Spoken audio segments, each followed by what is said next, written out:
Once Spark landed, with the speed that Cerebras gives you, it's become my daily driver. It feels like an infomercial. Codex Spark is a lighter, faster version of Codex running on Cerebras inference. Our models on Cerebras are going to get smarter. The speed is already there, and the intelligence is catching up. Today, we want to show you how to actually take advantage of that speed with some demos that you can build yourself in the app. Great, let's get into it. So the first automation I made when I just joined OpenAI was to just understand what's going on in Slack.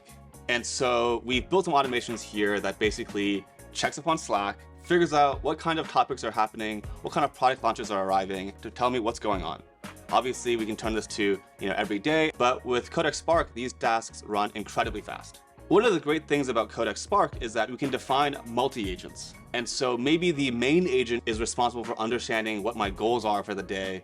It can kick off sub-agents that are faster Spark agents to read all of Slack or Google Drive or Google Meets and really help me understand what's going on within the company and what my responsibilities are. No, this is super cool. I love it. The second automation I use is for my open source projects. So for one of my libraries, what I do now is every day I actually run a job that just checks for any open pull requests and any issues. Spark can help us figure out what are the duplicate issues, whether or not projects are in the pipeline.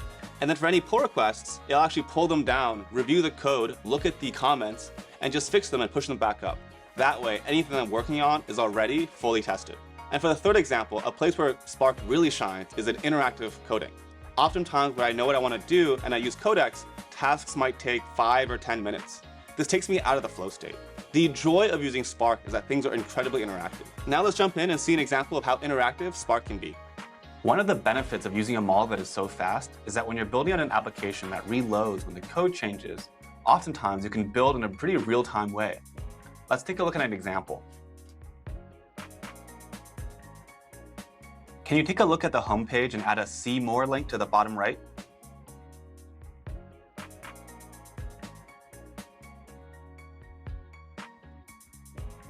The bottom right of every single cell.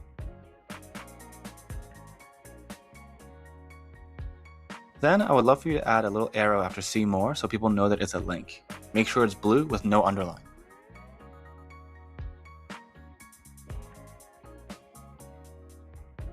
Can you also make sure that the first blog post is actually a featured section, and then we go to recent writing? And then can you delete all the 3 posts to explore and enough structure, all that stuff? You can delete all that stuff.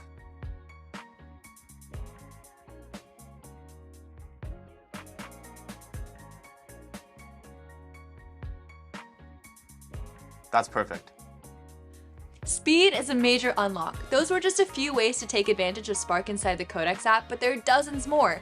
The point is, once you have a model that responds instantly, you stop thinking of it as a tool you occasionally query and start thinking of it as infrastructure that's always running. Here's how I think about it.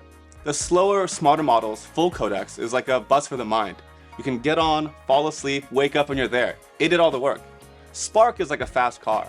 You might have to pay attention to the road, but you can get there way faster if you know what you're doing. But here's the thing I want developers to understand. This is just V1. Our models on Cerebras are going to get smarter. Which means the tasks that are Codex only today might be Spark tomorrow. So learn the tools now, because when Spark V2, V3 land, You're going to want to know how to use them.